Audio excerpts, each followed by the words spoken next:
संपूर्ण महाभारत संभव पर्व अध्याय 129।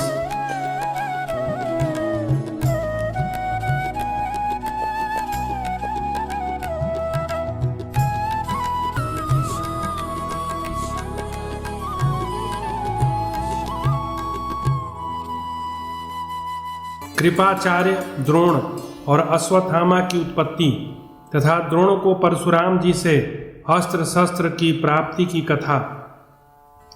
जन्मेजय ने पूछा, ब्राह्मण, कृपाचार्य का जन्म किस प्रकार हुआ, यह मुझे बताने की कृपा करें।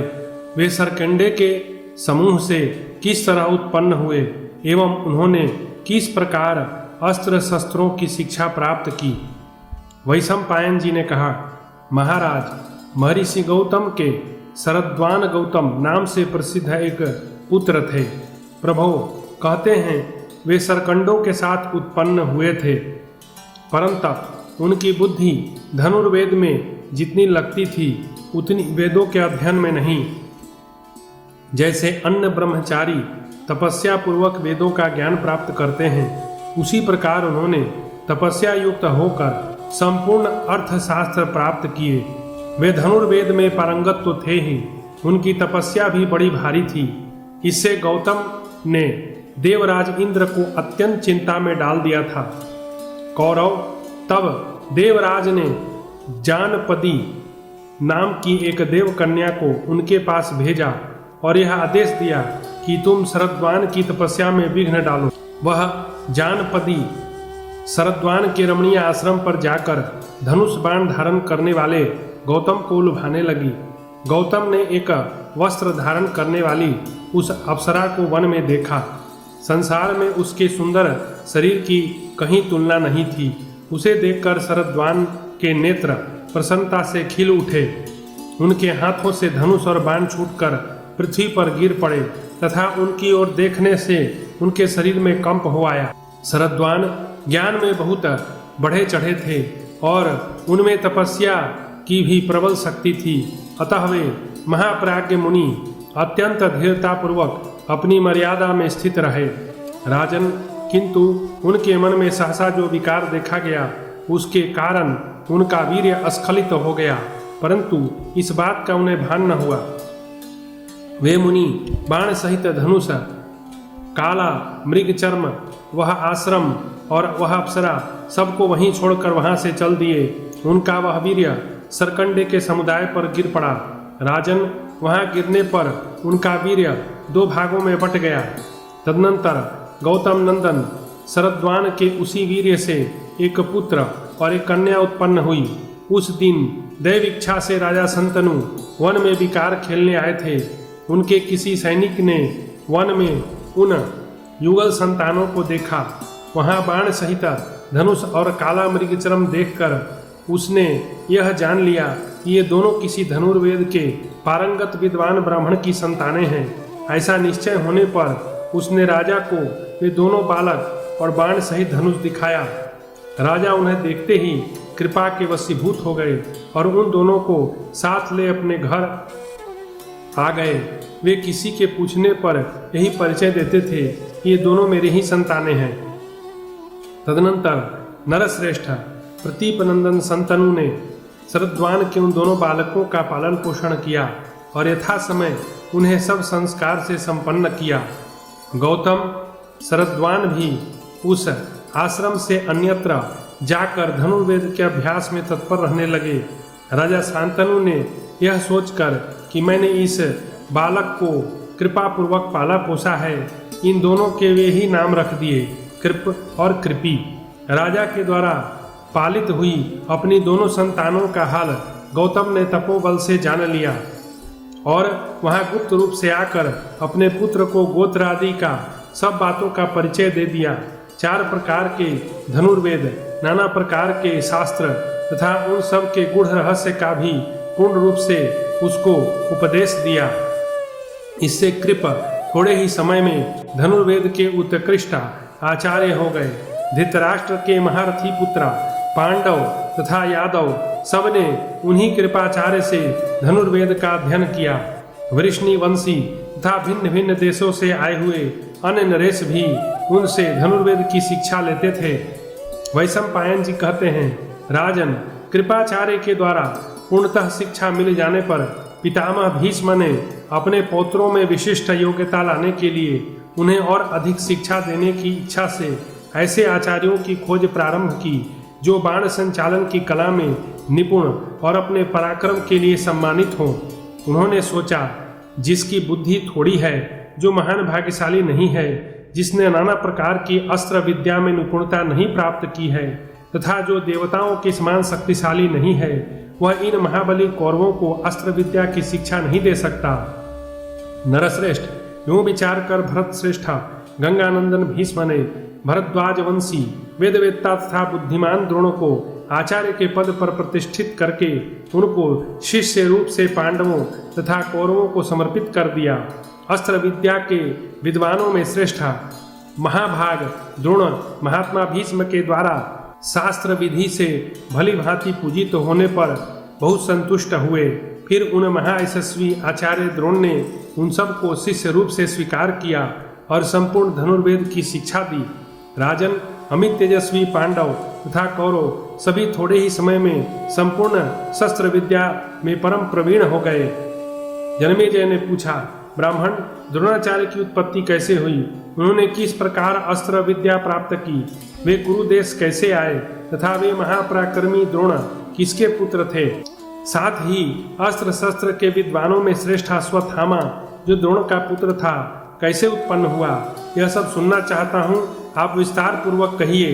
वैशंपायन जी ने कहा, जन्मेजय, गंगा द्वार में भगवान भरद्वाज नाम से प्रसिद्ध एक महर्षि रहते थे। वे सदा अत्यंत कठोर व्रतों का पालन करते थे। एक दिन उन्हें एक विशेष प्रकार के यज्ञ का अनुष्ठान करना था, इसलिए वे भरद्वाज मुनि महर्षियों को साथ लेकर गंगा जी में स्नान के लिए गए। वहां पहुंचकर महर्षि ने प्रत्यक्ष देखा, घृताची अप्सरा पहले से स्नान करके नदी के तट पर खड़ी हो वस्त्र बदल रही है। वह रूप और यौवन से संपन्न थी, जवानी के नशे में मद से उन्मत्त हुई जान पड़ती थी।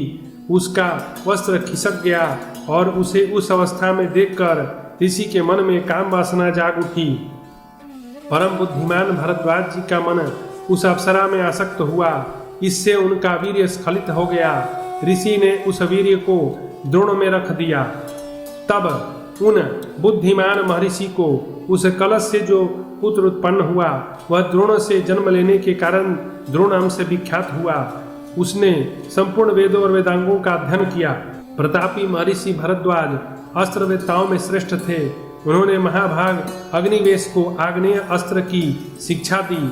जन्मेजय, अग्निवेश मुनि साक्षात अग्नि के समान थे। उन्होंने अपने गुरुपुत्र भरद्वाज नंदन द्रोण को उस आग्नेय महान अस्त्र की शिक्षा दी। उन दिनों पृषत नाम से प्रसिद्ध एक भूपाल महर्षि भरद्वाज के मित्र थे। उन्हें भी उसी समय एक पुत्र हुआ जिसका नाम द्रुपद था। वह राजकुमार क्षत्रियों में श्रेष्ठ था। वह प्रतिदिन भरद्वाज मुनि के आश्रम में जाकर द्रोण के साथ खेलता अध्ययन करता था। नरेश्वर, जन्मेजय, पृषत की मृत्यु हो जाने पर महाबाहु द्रुपद उत्तर पंचाल देश के राजा हुए। कुछ दिनों बाद भगवान भरद्वाज भी स्वर्गवासी हो गए और महातपस्वी द्रोण उसी आश्रम में रहकर तपस्या करने लगे। वे वेदों और वेदांगों के तो विद्वान थे ही, तपस्या द्वारा अपनी संपूर्ण पापराशि को दग्ध कर चुके थे। उनका महान यश सब ओर फैल चुका था। एक समय पितरों ने उनके मन में पुत्र उत्पन्न करने की प्रेरणा दी। अतः द्रोणाचार्य ने पुत्र के लोभ से शरद्वान की पुत्री कृपि को धर्मपत्नी के रूप में ग्रहण किया। कृपि सदा अग्निहोत्र, धर्मानुष्ठान तथा इंद्रिय संयम में उनका साथ देती थी। गौतमी कृपि ने द्रोण से अश्वत्थामा नामक पुत्र प्राप्त किया। उस बालक ने जन्म लेते ही उच्छ्रवा घोड़े के समान शब्द किया।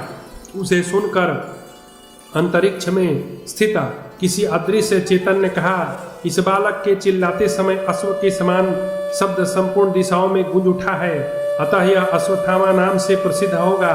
उस पुत्र से भरद्वाज नंदन द्रोण को बड़ी प्रसन्नता हुई। बुद्धिमान द्रोण उसी आश्रम में रहकर धनुर्वेद का अभ्यास करने लगे। राजन, किसी समय उन्होंने सुना कि महात्मा जमदाग्नि नंदन परशुराम जी इस समय सर्वज्ञ एवं संपूर्ण शस्त्रधारियों में श्रेष्ठ तथा शत्रुओं को संताप देने वाले वे विप्रवर ब्राह्मणों को अपना सर्वस्व दान करना चाहते हैं। द्रोण ने यह सुनकर कि परशुराम जी के पास संपूर्ण धनुर्वेद तथा दिव्यास्त्रों का ज्ञान है, उन्हें प्राप्त करने की इच्छा की। इसी प्रकार उन्होंने उनसे नीति शास्त्र की शिक्षा लेने का भी विचार किया। फिर ब्रह्मचर्य व्रत का पालन करने वाले तपस्वी शिष्यों से घिरे हुए महातपस्वी महाबाहु द्रोण परम उत्तम महेंद्र पर्वत पर गए। महेंद्र पर्वत पर पहुंचकर महान तपस्वी द्रोण ने क्षमा एवं समदम आदि गुणों से युक्त शत्रुनाशक भृगुनंदन परशुराम जी का दर्शन किया। तत्पश्चात शिष्यों द्वारा द्रोण ने भृगु श्रेष्ठ परशुराम जी के समीप जाकर अपना नाम बताया और यह भी कहा कि मेरा जन्म अंगिरस कुल में हुआ है। इस प्रकार नाम और गोत्र बताकर उन्होंने पृथ्वी पर मस्तक टेक दिया और परशुराम जी के चरणों में प्रणाम किया। तदनंतर सर्वस्त्र त्याग कर वन में जाने की इच्छा रखने वाले महात्मा जमदग्नि कुमार से द्रोण ने इस प्रकार कहा, द्विजश्रेष्ठ, मैं महर्षि भरद्वाज से उत्पन्न उनका अयोनिज पुत्र हूँ। आपको यह ज्ञात है कि मैं धन की इच्छा से आया हूँ। मेरा नाम द्रोण है। यह सुनकर समस्त क्षत्रियों का संहार करने वाले महात्मा परशुराम उनसे यो बोले, द्विजश्रेष्ठ, तुम्हारा स्वागत है। तुम जो कुछ चाहते हो मुझसे कहो। उनके इस प्रकार पूछने पर भरद्वाज कुमार द्रोण ने नाना प्रकार के धन रत्नों का दान करने की इच्छा वाले योद्धाओं में श्रेष्ठ परशुराम से कहा, महान व्रत का पालन करने वाले महर्षि, मैं आपसे ऐसे धन की याचना करता हूँ जिसका कभी अंत न हो। परशुराम जी बोले, तपोधन, मेरे पास यहाँ जो कुछ सुवर्ण तथा अन्य प्रकार का धन था वह सब मैंने ब्राह्मणों को दे दिया। इसी प्रकार ग्राम और नगरों की पंक्तियों से सुशोभित होने वाली समुद्र पर्यंत यह सारी पृथ्वी महर्षि कश्यप को दे दी। अब मेरा यह शरीर मात्र बचा है, साथ ही नाना प्रकार के बहुमूल्य अस्त्र शस्त्रों का ज्ञान अवशिष्ट है। अतः तुम अस्त्र शस्त्रों का ज्ञान अथवा यह शरीर मांग लो, उसे देने के लिए मैं सदा प्रस्तुत हूँ। द्रोण, बोलो मैं तुम्हें क्या दूं, शीघ्र उसे कहो।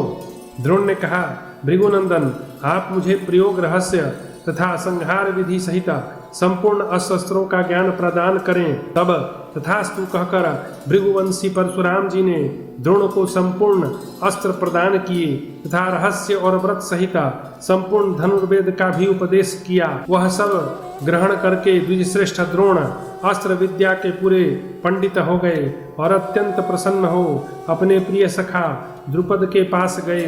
इस प्रकार श्री महाभारत आदि पर्व के अंतर्गत संभव पर्व में द्रोण को परशुराम जी से अस्त्र विद्या की प्राप्ति विषयक अध्याय पूरा हुआ।